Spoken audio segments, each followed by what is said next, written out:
नमस्कार, स्वागत है आप सभी का समीक्षा अधिकारी सहायक समीक्षा अधिकारी की मॉक टेस्ट श्रृंखला में। ये आज 35वां लेक्चर है। इसमें हम 30 प्रश्नों को, जिसमें सामान्य अध्ययन और सामान्य हिंदी के प्रश्न शामिल हैं, पूरी व्याख्या के साथ हल करेंगे। साथियों, अगर आप आरओ परीक्षा की तैयारी कर रहे हैं और आप एक गंभीर अभ्यर्थी हैं तो आप हमारे इस क्रैश कोर्स प्रोग्राम से जुड़ सकते हैं, जिसमें कुल 11 फुल टेस्ट आपको प्रोवाइड कराए जाते हैं और करंट अफेयर्स के 9 टेस्ट। इस तरह से आपको कुल 20 टेस्ट दिए जाते हैं, जिसकी पीडीएफ फाइल आपको मिलती है। ऑनलाइन एग्ज़ाम देने की, ऑनलाइन टेस्ट देने की आपको सुविधा मिलती है, जिससे आप बिल्कुल परीक्षा कक्ष जैसा माहौल महसूस कर सकें। तो आपके सामने हमारे क्रैश कोर्स के टेस्ट सीरीज की एक डेमो पीडीएफ की फ़ाइल आपके सामने खुली है। इसी तरह से आपको जो है सारी पीडीएफ जो मैंने आपको बताया दी जाती है। सभी प्रश्न उनके जो है बाइलिंगुअल, उनका ट्रांसलेशन यानी जो है हिंदी इंग्लिश में प्रश्न होते हैं, लेकिन व्याख्या जो है संपूर्ण उसकी हिंदी में होती है। प्रश्न का उत्तर देने के साथ ही में उसके बारे में जितनी भी चीज़ें इंपॉर्टेंट हैं, जो भी कंटेंट उस टॉपिक को क्लियर करने के लिए आवश्यक हैं, वो जो है व्याख्या में लिख दी जाती हैं, जो आप देख सकते हैं। इसी प्रकार जो है आपको सभी टेस्ट जो आप देंगे ऑनलाइन, उसकी पीडीएफ दी जाएगी। तो आप ये कह सकते हैं कि आपको जो है क्वेश्चन आंसर के फॉर्मेट में पूरा का पूरा नोट्स उपलब्ध कराया जा रहा है इस क्रैश कोर्स के माध्यम से।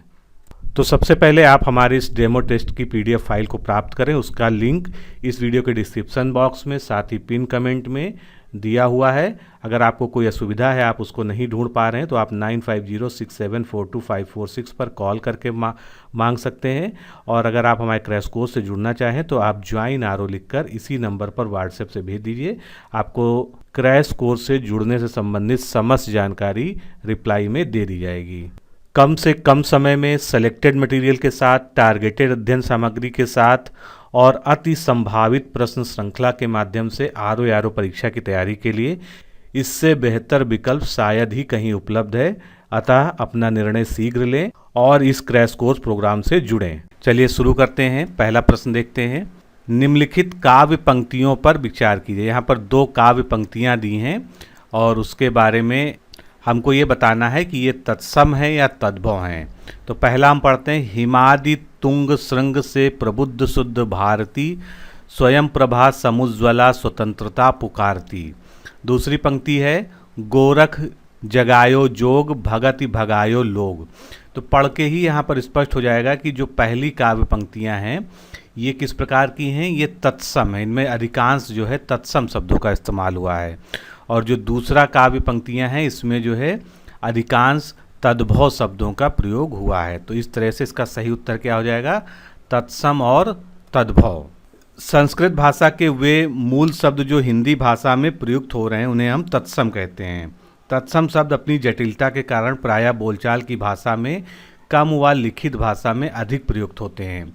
उदाहरण 1 दिया हुआ है, उसमें तत्सम शब्द की अधिकता से निर्मित होने वाली भाषा पद्धति का वो उत्तम उदाहरण है। तत्सम शब्दों की विकृति स्वरूप ही तद्भव शब्दों के रूप में ये सामने आता है। इनका प्रयोग प्रायः लोक अनुभवों में आने वाली घटनाओं तथा विचारों, तथ्यों आदि के लिए किया जाता है। उदाहरण जो 2 दिया था उसमें तद्भव शब्दों की अधिकता के कारण इन निर्मित भाषा का उदाहरण था। अगला प्रश्न देखते हैं। यहाँ पर कुछ तत्सम तद्भव शब्द दिए हैं, आपको इन्हें अलग अलग करके विकल्प के अनुरूप सही उत्तर चुनना है। तो इसमें जो है आपको 6 शब्द दिए गए हैं। राशि, भादव, डाह, चोंच, पीत और यम। इसमें से तत्सम कौन से हैं, तद्भव कौन से हैं, ये देख के हमको विकल्पों के अनुसार जो है इसको चयन करना है। तो इसका सही उत्तर क्या होगा, उसके लिए हम लोग को तत्सम और तद्भव शब्दों को छांटना होगा। सबसे पहला शब्द देखते हैं। राशि किस प्रकार का शब्द है, ये तत्सम शब्द है। भादव किस प्रकार का है, ये तद्भव है। डाह किस प्रकार का है, ये भी तद्भव है। चोंच कैसा है, तद्भव शब्द है। पीत शब्द कैसा है, ये क्या है, तत्सम शब्द है। और यम भी तत्सम है। तो इस प्रकार से 1, 5 और 6 ये तत्सम है, से तद्भव है। तो उसका सही उत्तर क्या हो जाएगा, इसका सही उत्तर हो जाएगा सी ऑप्शन। 1, 5, 6 तत्सम और 2, 3, 4 जो शब्द हैं यानी भादव, डाह और चोंच ये जो है तद्भव शब्द हैं। अब इनके जो है तत्सम तद्भव क्या क्या होंगे ये जान लेते हैं। राशि, यम, पीत ये सभी कैसे शब्द हैं, ये तत्सम शब्द हैं और इनके तद्भव क्रमशः क्या होंगे, राशि का क्या हो जाएगा, रास हो जाएगा, यम का जम हो जाएगा और पीत का पीला हो जाएगा।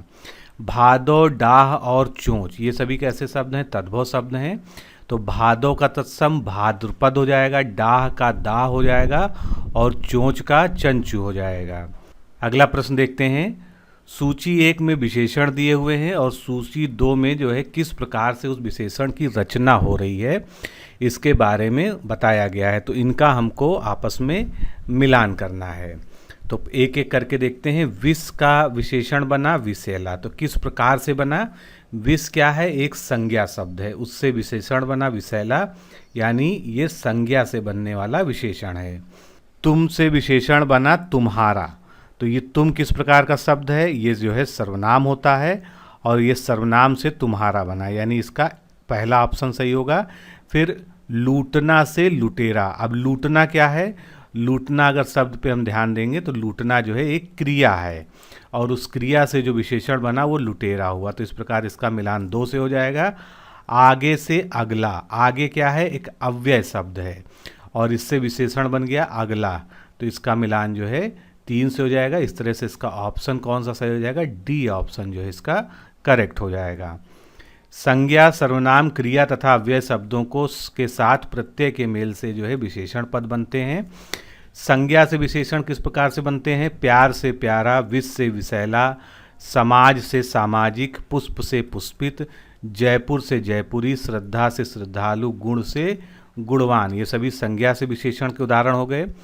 उसके बाद सर्वनाम से विशेषण, यह सर्वनाम है, इससे विशेषण बना ऐसा, तुम से तुम्हारा, मैं से मेरा, वह से वैसा, कौन से कैसा। क्रिया से विशेषण के कुछ उदाहरण देखते हैं। लूटना से विशेषण बना लुटेरा और लड़ना से बना लड़ाकू। अव्यय शब्दों से विशेषण, आगे से अगला, पीछे से पिछला और बाहर से बाहरी, ये सभी अव्यय से बनने वाले विशेषण हो गए। अगला प्रश्न देखेंगे। निम्नलिखित कथनों पर विचार कीजिए। 2 कथन दिए हुए हैं, इसमें से कौन से कथन सही हैं ये हमको बताने हैं।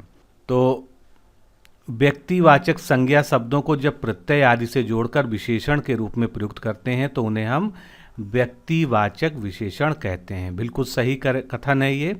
दूसरा कथन देखते हैं। व्यक्तिवाचक विशेषण मुख्यतः किसी शहर, प्रांत अथवा देश इत्यादि के नाम से बनते हैं, तो ये भी कथन जो है सही। इस तरह से 1 और 2, सी ऑप्शन यहाँ पर करेक्ट होगा।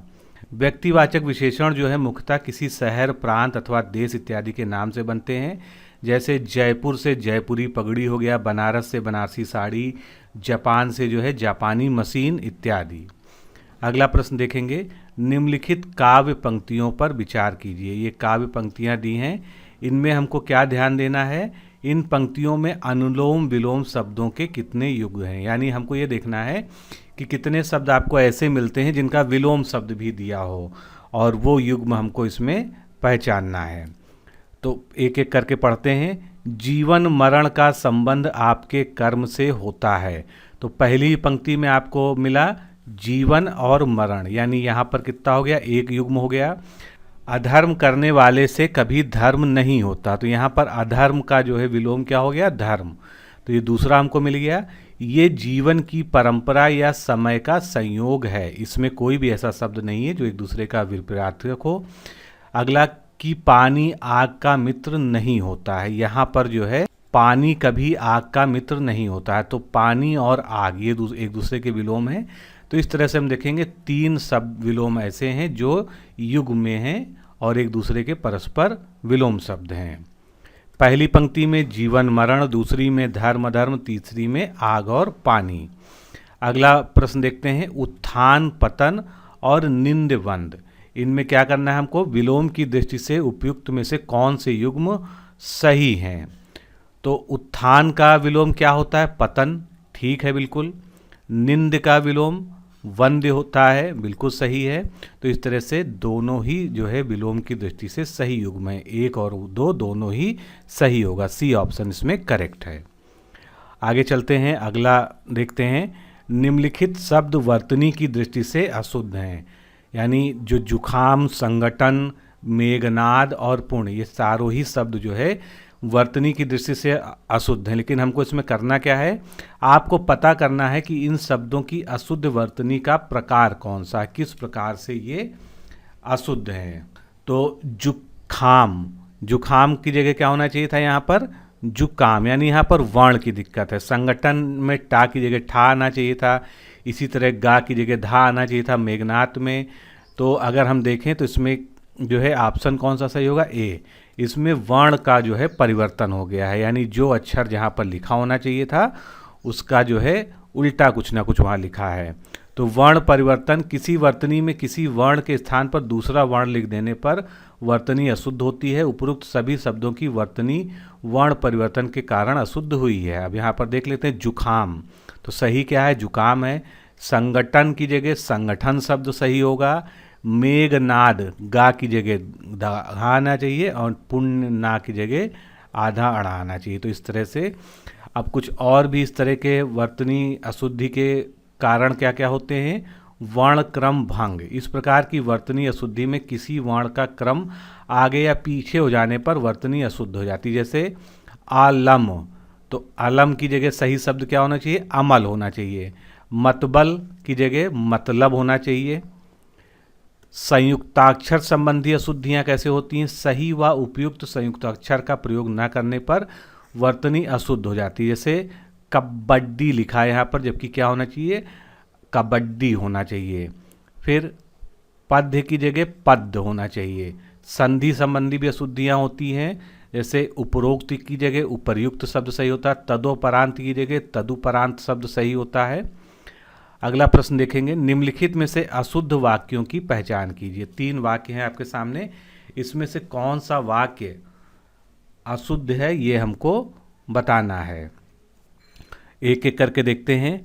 हनुमान पक्के राम भक्त थे, तो यहाँ पर आप क्या देख रहे हैं कि हनुमान राम के पक्के भक्त थे। इस तरह से अगर लिखा होता है, यानी यहाँ पर जो शब्दों का क्रम है वो गड़बड़ है। तो पहला सेंटेंस तो गलत हो गया। फल धोकर बच्चों को खिलाओ, बिल्कुल सही लिखा हुआ, इसमें कोई गलती नहीं है। हवा ठंडी चल रही, इसकी जगह क्या होना चाहिए था, ठंडी हवा चल रही है। तो इस तरह से 1 और 3 जो है अशुद्ध हो गए, केवल जो है दूसरा सही हो गया। बी ऑप्शन यहाँ करेक्ट होगा। अब जो अशुद्ध थे उनको फिर से देख लीजिए। हनुमान राम के पक्के भक्त थे, ये बिल्कुल सही है। ठंडी हवा चल रही है, ना कि हवा ठंडी चल रही है। अगला प्रश्न देखते हैं, कौन से युग्म इसमें से सही हैं, ये हमको बताना है। ये वाक्यांश दिए हुए हैं और उनके लिए एक शब्द दिया हुआ है। किसी प्रस्ताव का समर्थन करने की क्रिया, तो अगर हम किसी प्रस्ताव का समर्थन करते हैं तो उसको क्या अनुस्मारक कहते हैं, बिल्कुल नहीं, ये गलत है। इसको क्या होना चाहिए, अनुमोदन होना चाहिए। प्रस्ताव का समर्थन को अनुमोदन या अप्रूवल कहते हैं। जिसके हस्ताक्षर नीचे अंकित हैं उसके लिए एक शब्द क्या होता है, अस्तो हस्ताक्षरी या अधो हस्ताक्षर करता। तो 2 तो यहाँ पर सही है। तो इसमें से कौन सा युग्म सही है, केवल 2, बी ऑप्शन यहाँ पर करेक्ट होगा। तो किसी प्रस्ताव का समर्थन करने की क्रिया अनुमोदन कहलाती है। और जो अनुस्मारक शब्द है, जब कभी पूर्व में कोई पत्र लिखा गया हो उसका दोबारा स्मरण कराया जाता है तो उसको हम अनुस्मारक कहते हैं। और जिसके हस्ताक्षर नीचे अंकित हैं उसके लिए एक शब्द अधो हस्ताक्षर करता होता है। आगे चलते हैं, अभियुक्त शब्द। अभियुक्त जिसको हम लोग इंग्लिश में एक्यूज्ड कहते हैं। तो अभियुक्त शब्द निम्नलिखित में से किसके लिए प्रयुक्त होता है। 3 वाक्यांश दिए हैं, तीनों में से हमको देखना है कि किसके लिए हम अभियुक्त का प्रयोग कर सकते हैं।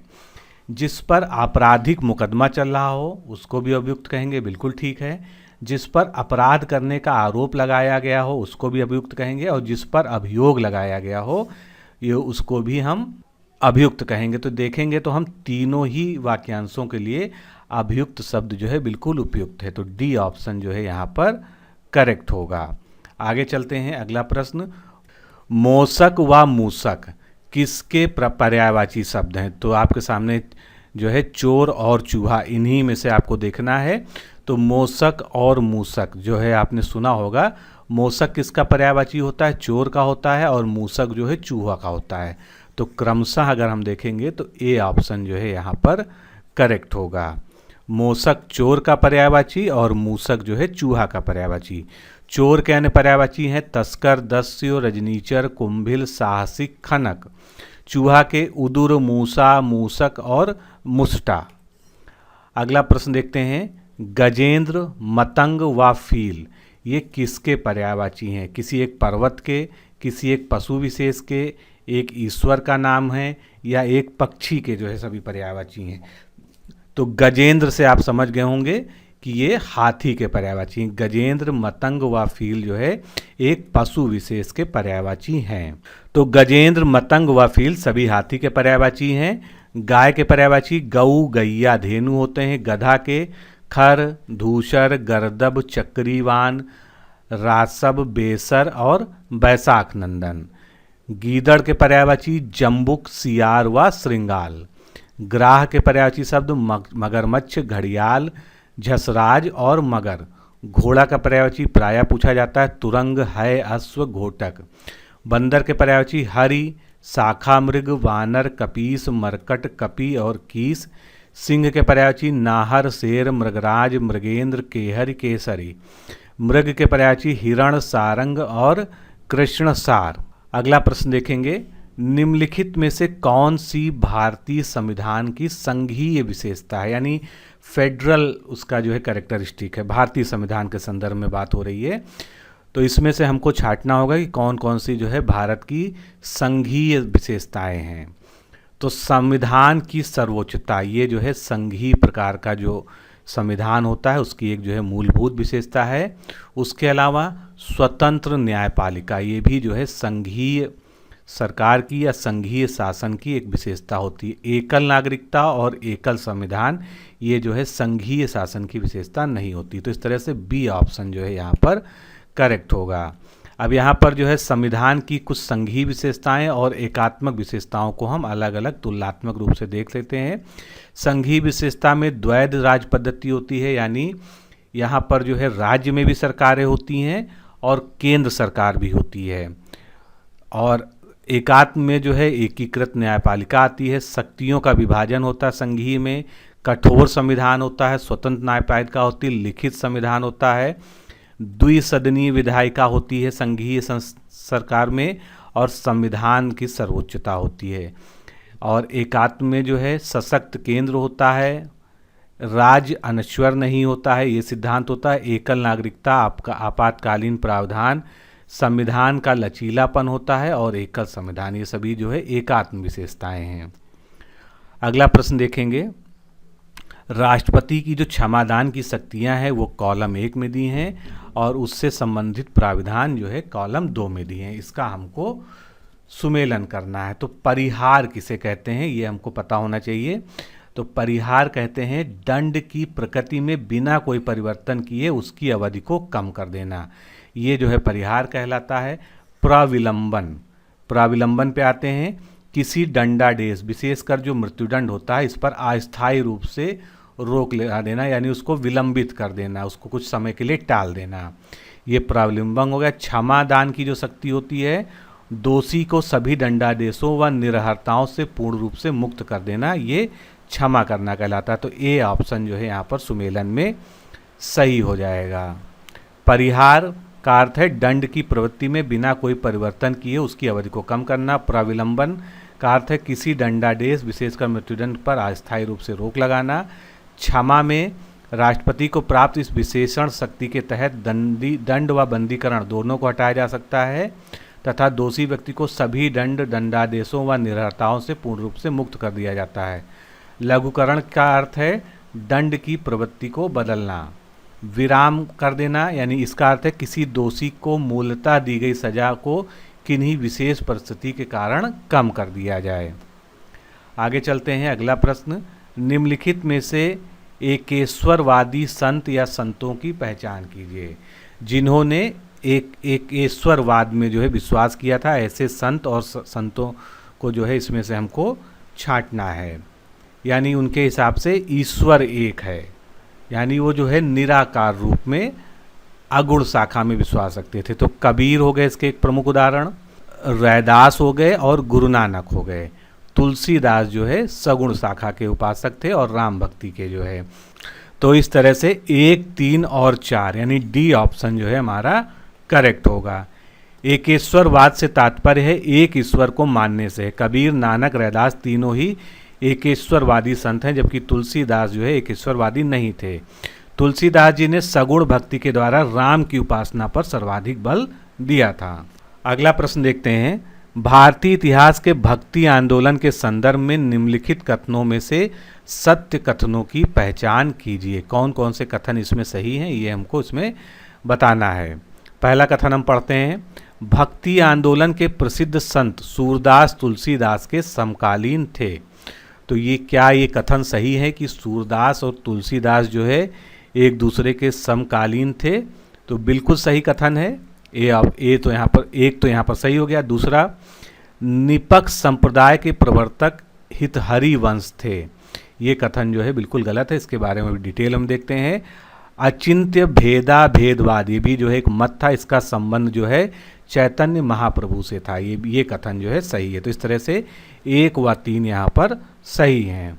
सूरदास तुलसीदास के समकालीन थे, अतः कथन 1 सही है। और निपक्ष संप्रदाय के प्रवर्तक कौन थे? दादू दयाल थे, जबकि हितहरि वंश ने राधा वल्लभ संप्रदाय की स्थापना की थी।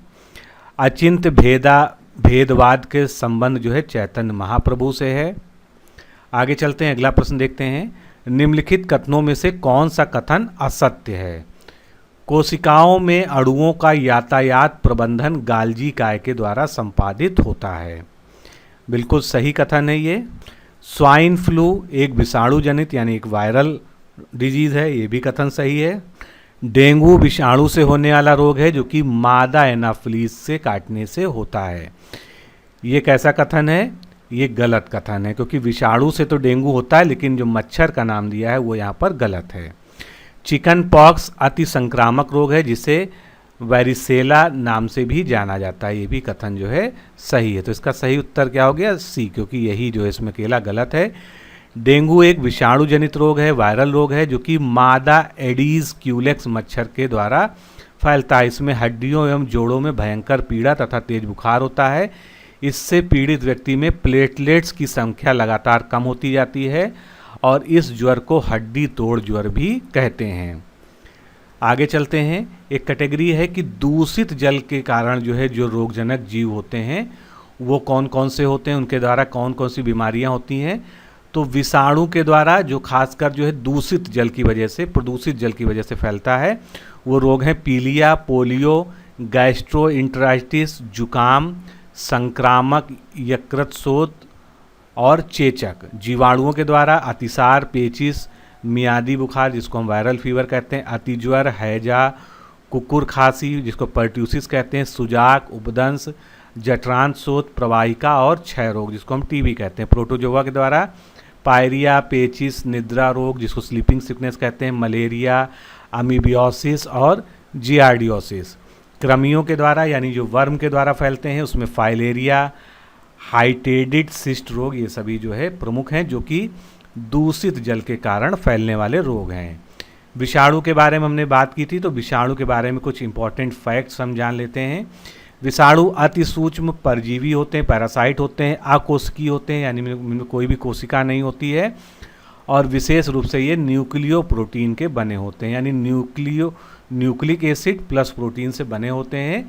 और इसी कारण जब किसी जीवित कोशिका के संपर्क में आते हैं तो वहाँ पर ये मल्टीप्लिकेशन या अपना जनन शुरू कर देते हैं। वायरस की खोज रूसी बॉटनिस्ट इवानोस्की ने वर्ष 1892 में की थी और तंबाकू की पत्ती पर जो मोज़ेक रोग के कारण जो है ये खोज हुई थी। लुई पास्चर और विजिटिंग ने इसे जो है जीवित तरल संक्रामक का नाम दिया था, क्योंकि तब वायरस जो है टर्म नहीं क्वाइन हुआ था, तो इसको जो है कॉन्टेजियम वाइवम फ्लूडिम कहा गया था। 1981 में मानव रोग एड्स की खोज हुई जो कि विषाणुजन्य रोग है यानी वायरल डिजीज़ है।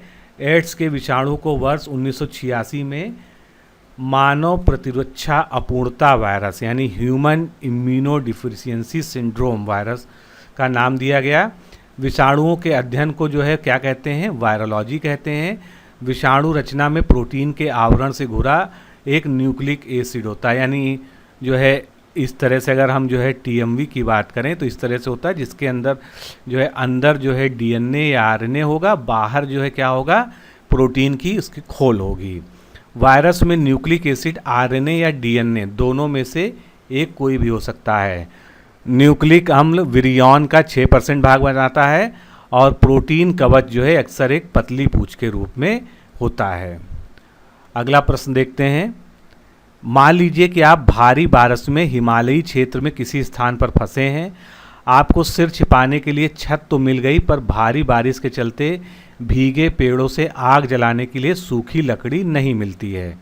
इस अवस्था में जब आपके लिए आग जलाना अनिवार्य हो तो आप निम्न में से किस वृक्ष की लकड़ी को चुनेंगे? 4 ऑप्शन है आपके सामने, पाइनस, एल्डर, चेस्टनट और एल्म।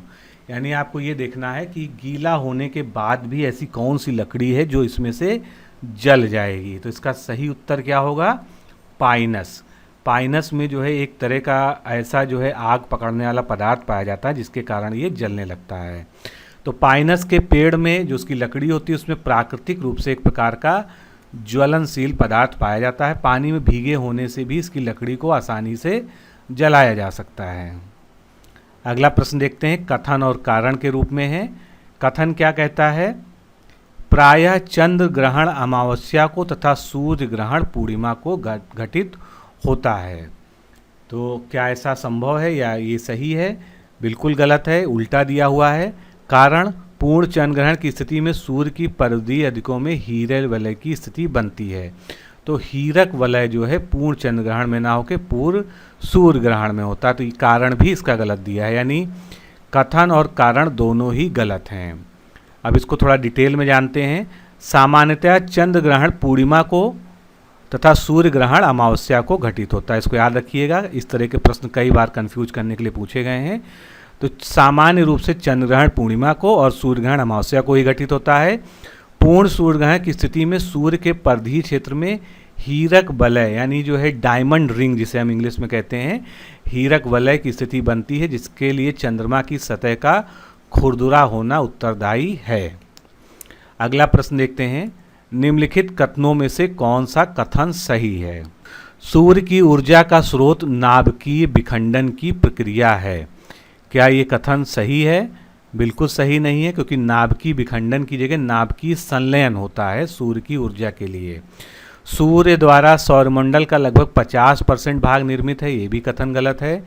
ज्वार भाटा के समय चंद्रमा की आकर्षण शक्ति का प्रभाव सूर्य की आकर्षण शक्ति में तुलना में अधिक होता है, ये कथन जो है यहाँ पर बिल्कुल सही है। और ग्रीष्म ऋतु की अपेक्षा सर्दी में सूर्य आकाश में अधिक दूरी पर स्थित होता है, ये भी कथन जो है गलत है। आप इसको डिटेल में थोड़ा समझते हैं। सूर्य की जो ऊर्जा का स्रोत है वो नाभिकीय संलयन है, ना कि नाभिकीय विखंडन। न्यूक्लियस है उसका जो है टूटना, तो इसको हम क्या कहते हैं? न्यूक्लियर फिजन कहते हैं। और नाभिकीय संलयन का यानी न्यूक्लियर फ्यूजन। नाभिकीय संलयन प्रक्रिया में सूर्य के केंद्र में हाइड्रोजन परमाणु संलयित होकर हीलियम में बदल जाता है और सौरमंडल का लगभग 99.85% भाग सूर्य द्वारा निर्मित है। अतः कथन बी भी सही नहीं है। सौरमंडल के विभिन्न घटकों का वितरण क्या है? सूर्य इसमें से जो है 99.85% बनाता है, ग्रह इसमें 0.135% बनाते हैं, धूमकेत जो है 0.01% बनाते हैं और उपग्रह जो है 0.00005% बनाते हैं। सूर्य के पृथ्वी से काफ़ी दूर पर स्थित होने के कारण ज्वार भाटा के समय चंद्रमा की आकर्षण शक्ति का प्रभाव सूर्य की आकर्षण शक्ति की तुलना में अधिक होता है। ग्रीष्म ऋतु में सूर्य सर्दी की अपेक्षा आकाश में अधिक दूरी पर स्थित होता है, अतः कथन डी भी इसमें सही नहीं था। अब थोड़ा सा जो है ज्वार भाटा के बारे में डिटेल में जान लेते हैं। जब सूर्य एवं चंद्रमा एक सीध में होते हैं तो दोनों की आकर्षण शक्ति सम्मिलित रूप से कार्य करती है, जिसके कारण ज्वार की ऊंचाई अधिक होती है। तब उस कंडीशन को हम बृहत ज्वार कहते हैं, यानी हाई टाइड। हाई टाइड जो है इसी कंडीशन में होता है। यह ज्वार साधारण ज्वार की अपेक्षा 20% अधिक ऊंचा होता है। इस स्थिति में ज्वार भाटा की निचाई सबसे कम होती है। यह स्थिति प्रत्येक अमावस्या एवं पूर्णिमा को होती है। इसके विपरीत जब सूर्य, चंद्रमा और पृथ्वी तीनों समकोणिक अवस्था में हो तो आकर्षण बल एक दूसरे के विपरीत कार्य करते हैं। इसे लघु ज्वार आता है, यानी लो टाइड आता है, जो सामान्य ज्वार से 20% नीचा होता है। इसके अलावा विश्व का जो सबसे ऊंचा ज्वार भाटा है वो फंडी की खाड़ी यानी बे ऑफ फंडी में आता है। बे ऑफ फंडी जो है कनाडा की नोवा स्कोटिया और न्यू ब्रंसविक प्रांतों के बीच में स्थित है और अमेरिका के प्रमुख राज्य को स्पर्श करती है। ज्वार भाटा प्रत्येक स्थान पर 24 घंटे में 2 बार आता है, किंतु यह नियमित रूप से एक ही समय पर कभी भी नहीं आता है। आगे चलते हैं, अगला प्रश्न देखते हैं। हिंदू वृद्धि दर या हिंदू ग्रोथ रेट, इसके प्रतिपादक कौन थे? आसान प्रश्न है, कई बार जो इस तरह का जो है क्वेश्चन पूछा जा चुका है। तो हिंदू ग्रोथ रेट या जो है हिंदू वृद्धि दर के प्रतिपादक थे प्रोफेसर राजकृष्ण। डी ऑप्शन यहाँ पर करेक्ट होगा। हिंदू वृद्धि दर राष्ट्रीय आय तथा भारतीय अर्थव्यवस्था की वास्तविक वृद्धि दर से संबंधित है। और ये कॉन्सेप्ट आया कहाँ से? 1991 में जब भारत में उदारीकरण वैश्वीकरण का दौर शुरू हुआ था अर्थव्यवस्था में, उससे पूर्व स्वाधीनता के जो पहले 3 दशक थे यानी 1950 से लेकर 1980 का जो दशक था, उस दौरान में भारत में अगर देखा जाए तो औसत रूप से वास्तविक आर्थिक वृद्धि दर केवल 3.5% थी। और इस स्लो ग्रोथ को ही जो है इन्होंने नाम दिया था प्रोफेसर राजकृष्ण ने हिंदू वृद्धि दर। इसमें हिंदुओं का कोई भी संबंध नहीं है, इससे कोई भी कन्फ्यूजन की बात नहीं है। बस ये इन्होंने इस जो है वास्तविक जो है जो धीमी गति से अर्थव्यवस्था की वृद्धि हुई उसको एक टर्म दिया हिंदू वृद्धि दर। हिंदू वृद्धि दर की अवधारणा के प्रतिपादक प्रोफेसर राजकृष्ण थे। अगला प्रश्न देखते हैं। फिलिप्स वक्र रोजगार व बेरोजगारों की दरों के मध्य अंतर संबंधों को दर्शाता है। तो इसमें से कौन सा कथन असत्य ही हमको बताना है? ध्यान दीजिएगा, असत्य कथनों को इसमें चुनना है। तो फिलिप्स वक्र आपने पढ़ा होगा कि बेरोजगारी से तो संबंधित है, लेकिन रोजगार व बेरोजगारी के मध्य अंतर संबंध ये नहीं बताता। ये जो है बेरोजगारी और मुद्रास्फीति के बीच का जो है संबंध दर्शाता है। दूसरा कथन क्या है? बेसल मानकों का संबंध बेरोजगारी से है। ये भी कथन जो है बिल्कुल गलत है। तो 1 और 2 दोनों ही यहाँ पर गलत है।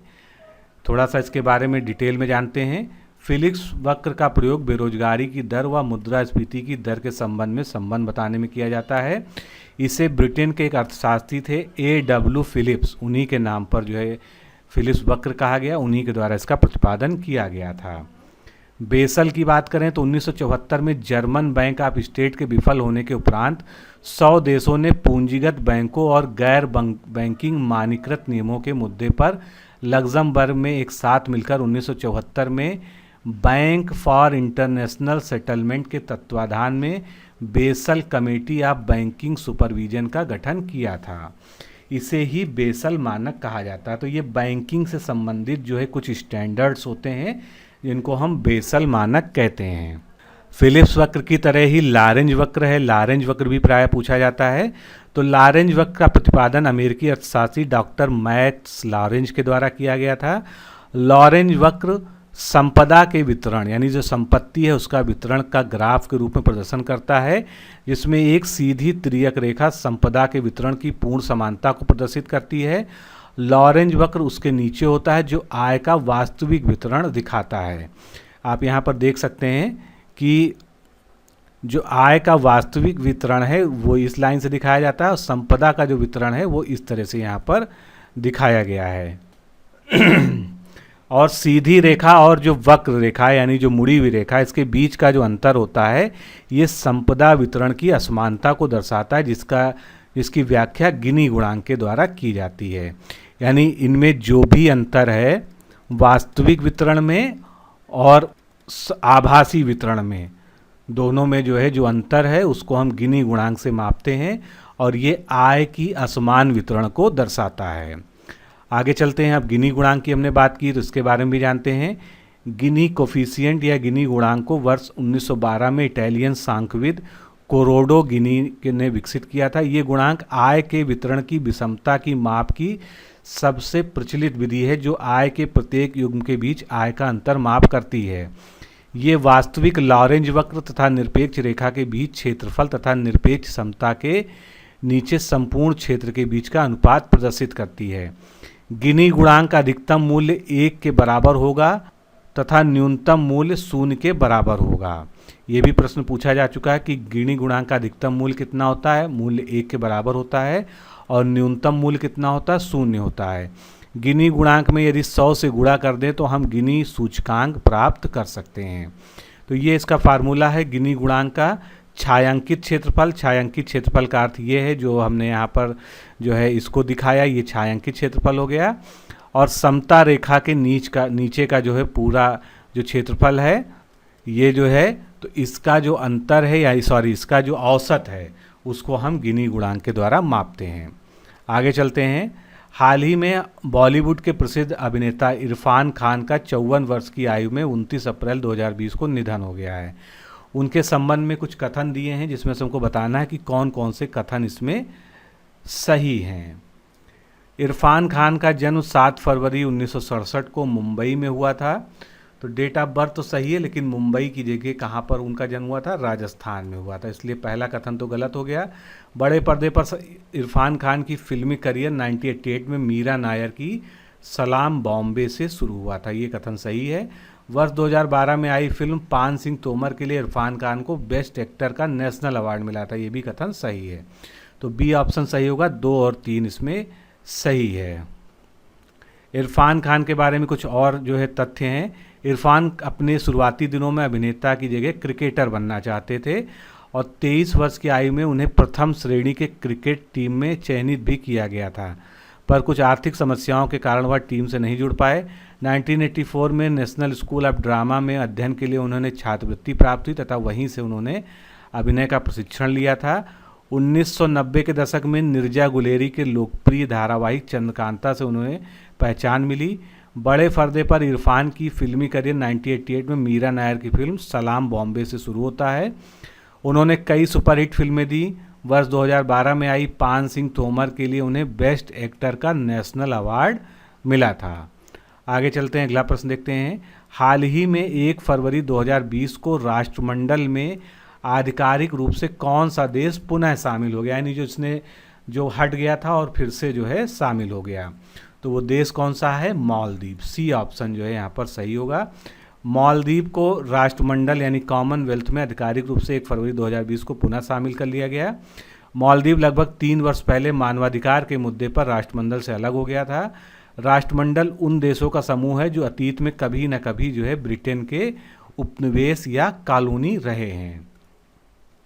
अगला प्रश्न, निम्नलिखित में से कौन कंप्यूटर वायरस के प्रकार हैं? बूट सेक्टर वायरस बिल्कुल सही, ये भी जो है कंप्यूटर वायरस है। मल्टी पैराटाइट वायरस ये भी है। लिंक्स वायरस, माइक्रो वायरस और पैरासिटिक वायरस, ये सभी जो है किसी न किसी तरह के कंप्यूटर वायरस के ही नाम है। डी जो है यहाँ पर करेक्ट होगा। वायरस एक ऐसा प्रोग्राम होता है जो हमारे कंप्यूटर सिस्टम में हमारी इच्छा के बिना लोड होकर जो है सिस्टम को नुकसान पहुंचाता है। इसके द्वारा सिस्टम की गति भी प्रभावित होती है और जो सारे दिए थे सभी कंप्यूटर वायरस के प्रकार हैं। अगला प्रश्न, कॉपी कमांड टेक्स्ट को कहाँ पर सेव करती है, यानी जब हम टेक्स्ट को कॉपी करते हैं तो सबसे पहले वो कहाँ पर सेव होती है? डेस्कटॉप पर, एमएस वर्ड में, पेस्ट ऑप्शन में जाके या क्लिप बोर्ड पे? तो ये जो है क्लिप बोर्ड पर जाकर सेव हो जाती है, जहाँ से हम उसको बार बार जो है पेस्ट कर सकते हैं। कॉपी किया गया टेक्स्ट जो है क्लिप बोर्ड में सेव होता है। अगला प्रश्न देखते हैं। उत्तर प्रदेश में एक जनपद एक उत्पाद योजना चल रही है और उसी में जो है एक सूची में हमको जो है जनपदों के नाम और दूसरे में वहाँ के जो चयनित उत्पाद हैं उनके नाम दिए हैं, जिसका हमको इस प्रश्न में सुमेलन करना है। अमरोहा का कौन सा जो है प्रोडक्ट चुना गया है? वाद्य यंत्र जो है मुख्यतः ढोलक, तो एक अथरी हो गया। फिर अलीगढ़ की बात करते हैं। अलीगढ़ का जो है ताला और हार्डवेयर। इटावा में जो है वस्त्र उद्योग और एटा का जो है प्रसिद्ध क्या है? घुंघरू और घंटी। ये सभी जो है ओडीओपी योजना के अंतर्गत चयनित हुए हैं। तो इसका सही उत्तर क्या है? सी ऑप्शन इसका करेक्ट है। 23 जनवरी सन 2018 को उत्तर प्रदेश की मंत्रिमंडल ने महत्वाकांक्षी योजना एक जनपद एक उत्पाद के क्रियान्वयन का निर्णय लिया था और इसके अंतर्गत उत्तर प्रदेश की महत्वपूर्ण शिल्प कलाओं व उत्पादों को प्रोत्साहित करना जो है इसका लक्ष्य है। फिर से एक बार सुमेलन देख लेते हैं। अमरोहा में ढोलक जो वाद्य यंत्र की कैटेगरी में आता है, अलीगढ़ में ताले एवं हार्डवेयर, इटावा के वस्त्र और एटा के घुंघरू और घंटी ये जो है ODOP योजना में सम्मिलित हैं। अगला प्रश्न देखते हैं, जनगणना 2011 के अनुसार उत्तर प्रदेश की जनसंख्या की वृद्धि दर कितनी है। यहाँ पर बात हो रही है दशकीय वृद्धि दर की। पूरा प्रश्न जरूर नहीं लिखा है, लेकिन यहाँ पर जनसंख्या वृद्धि दर का अर्थ जो है दशकीय वृद्धि दर से है। तो इसका सही उत्तर क्या हो जाएगा, 20.23%, यानी 20.23%। बी ऑप्शन जो है यहाँ पर करेक्ट हो जाएगा। अब जनगणना 2011 से संबंधित उत्तर प्रदेश के कुछ प्रमुख तथ्य हैं। जनसंख्या कितनी थी, 19,98,12,341, जिनमें से पुरुष थे 10,44,80,510, महिलाएं हैं 9,53,31,831। जनसंख्या की जो दशकीय वृद्धि दर है वो 20.23% है। देश की जनसंख्या का प्रतिशत के रूप में उत्तर प्रदेश की जनसंख्या है 16.50%। लिंग अनुपात यानी सेक्स रेशियो 912 है। बाल लिंगानुपात 902 है। उत्तर प्रदेश का जनघनत्व जो है किलोमीटर स्क्वायर में 829 है। उत्तर प्रदेश का क्षेत्रफल जो है 2,40,928 किलोमीटर स्क्वायर है। पूरे प्रदेश की साक्षरता दर कितनी है, 67.68%। पुरुष साक्षरता दर 77.28%। महिला साक्षरता दर 57.18%। अगला प्रश्न देखते हैं, उबेर कप व थॉमस कप ये किससे संबंधित हैं, किस खेल से संबंधित हैं। हॉकी से, फुटबॉल से, क्रिकेट से या बैडमिंटन से। तो आपको चारों ऑप्शन में से सही चुनना है। उबर कप व थॉमस कप जो है बैडमिंटन से संबंधित होते हैं। बैडमिंटन से संबंधित अन्य जो कप कौन से हैं, अमृता दीवान, किटी यकरा, अग्रवाल कप, इसके अलावा सुधीरमन कप, रहमतुल्लाह कप, कोड़िका कप, नारंग कप और चड्डा कप, ये सभी जो है बैडमिंटन से संबंधित जो है प्रमुख कप हैं। आगे चलते हैं, अगला प्रश्न, प्रधानमंत्री उज्ज्वला योजना मिशन की शुरुआत कब हुई थी। तो मोदी सरकार की ये फ्लैगशिप योजना है और इसकी शुरुआत हुई थी वर्ष 2016 में। उत्तर प्रदेश के बलिया जिले से इसकी आधारशिला रखी गई थी 1 मई 2016 को। इस योजना का उद्देश्य ग्रामीण व शहरी क्षेत्रों के BPL कार्ड धारकों परिवारकों को मुफ्त LPG कनेक्शन देना है। इसके अंतर्गत 2020 तक 8 करोड़ गैस कनेक्शन देने का लक्ष्य निर्धारित किया गया था और 7 सितंबर 2019 को ही औरंगाबाद में आयोजित एक समारोह में प्रधानमंत्री द्वारा 8 करोड़वां LPG कनेक्शन वितरित कर इस लक्ष्य को निर्धारित समय से पहले ही प्राप्त कर लिया गया। तो दोस्तों आज के इस लेक्चर में इतना ही, मिलते हैं अगले सेगमेंट में। नमस्कार, धन्यवाद। आप अगर समीक्षा अधिकारी की तैयारी कर रहे हैं और आप ये चाहते हैं कि आप जो है कम से कम 55+ मार्क्स सिक्योर कर सकें, तो आपके लिए एक रामबाण सोल्यूशन है जो कि ये PDF है। ये PDF जो है आपको ई-बुक के फॉर्म में प्राप्त होगी। इसका आप प्रिंट स्वयं निकलवा सकते हैं क्योंकि इसका प्रिंट हमारे द्वारा प्रोवाइड किया जाना संभव नहीं है। अब ये PDF जो है इस तरह से आप प्रिंट निकलवाएंगे, लगभग 157 पेज की ये जो है PDF है, लेकिन इसमें हिंदी के पूरे 6 टॉपिक होते हैं, तत्सम तद्भव, विशेष विशेषण, विलोम शब्द, वाक्यांश के लिए एक शब्द, वाक्य एवं वर्तनी शुद्धिकरण, पर्यायवाची और समानार्थी शब्द जो है ये सभी जो है इसमें आपको क्रमबद्ध रूप से मिलेंगे। और ये पूरा इस तरह से लिखा गया है, सारे प्रामाणिक स्रोत जितनी भी अच्छी और मानक किताबें हैं उनसे, बाकी जो अन्य प्रामाणिक जो है शब्दकोश हैं और जितने भी सोर्सेज हैं सबसे संकलित करके जो है इस ई-बुक को तैयार किया गया है और ये PDF फॉर्म में अवेलेबल है। ईजिली आप जो है इसको डाउनलोड कर सकते हैं। इसके लिए जो है लिंक इस तरह से इस वीडियो के डिस्क्रिप्शन बॉक्स में दिया हुआ है। अगर आपको नहीं प्राप्त हो रही, कोई समस्या आ रही है, तो ये जो है कॉन्टेक्ट नंबर है 9506742546। इस पर आप जो है एक बार फ़ोन कर लीजिए या RO हिंदी PDF लिख के भेज दीजिए, तो उधर से आपको जो है लिंक और सारी जानकारी दे दी जाएगी। अब ये PDF जो है थोड़ा सा इसको देख लीजिए किस तरह की दिखती है और इसका जो सैंपल PDF है जिसमें 10-15 पन्ने जो है प्रदर्शित करने के लिए आपको दिया जा रहा है सैंपल के रूप में, उसका भी लिंक जो है डिस्क्रिप्शन बॉक्स में दिया है। आप वहां से डाउनलोड करके उसको डिस्क्रिप्शन में देख लीजिए। तो इस तरह से जो है इसमें आप देखेंगे तो जो है पहले पन्ने पर जो है सारा जो है ब्यौरा दिया है कि कौन कौन से टॉपिक हैं और किस पेज नंबर पे मिलेंगे। उसके बाद जो है जैसे ये तत्सम तद्भव है तो यहाँ से इसकी शुरुआत होती है। सबसे पहले जो है जितने भी तत्सम तद्भव के बारे में बेसिक जानकारियां हैं और जो नियम हैं, जो मानक नियम है कि कौन से शब्द तत्सम है, कौन से तद्भव हैं, उन सबको डिस्कस किया गया है। इसी तरह से जो है ये पूरी पीडीएफ डिजाइन की गई है। फिर आप देख सकते हैं दूसरा टॉपिक विशेष एवं विशेषण। तो विशेष एवं विशेषण के जितने प्रकार हैं, क्रिया विशेषण, उनमें क्या भेद होता है और किस तरह से उसको हम जो है पहचान सकते हैं, सारी चीज़ें जो आपको ये ज़रूरी हैं सब यहाँ पर दी गई है। तो ये बुक है, भले हम इसको प्रिंट नहीं करा पाए, लेकिन जो है आपको पीडीएफ के फॉर्म में दी जा रही है, जिससे आप जो है चाहें तो उसको प्रिंट करा के पढ़ सकते हैं या जो है आप ऐसे ही इसका इस्तेमाल जो है पीडीएफ से डायरेक्ट पढ़ने में कर सकते हैं। तो और कोई भी जानकारी चाहिए तो आपके सामने ये नंबर दिया है 9506742546। आप इस पर कॉल करिए या व्हाट्सएप करिए, आपको जानकारी दे दी जाएगी। इसके अलावा अगर आप जो है एक गंभीर अभ्यर्थी के रूप में समीक्षा अधिकारी, सहायक समीक्षा अधिकारी परीक्षा की तैयारी कर रहे हैं और चाहते हैं कि आप उसमें अच्छे से अच्छा जो है इस बार स्कोर करें, तो आप हमारे क्रैश कोर्स प्रोग्राम से जुड़ जाइए। क्रैश कोर्स प्रोग्राम जो है बेसिकली एक टेस्ट सीरीज है, लेकिन ये टेस्ट सीरीज जो है केवल क्वेश्चन आंसर वाली टेस्ट सीरीज नहीं है। इसमें आपको क्वेश्चन आंसर के फॉर्मेट में पीडीएफ में पूरा नोट्स दिया जाता है, जो कि क्वेश्चन की व्याख्या में लिखा जाता है।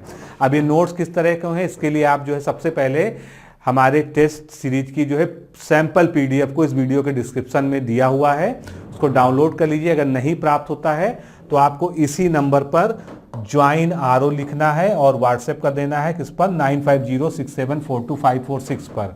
उधर से पूरी प्रक्रिया और पीडीएफ फाइल का लिंक आपको भेज दिया जाएगा। तो समीक्षा अधिकारी की तैयारी करने के लिए इससे बेहतर विकल्प आपके पास कोई नहीं है। आप चाहें तो जो है हमारे साथ जुड़ सकते हैं।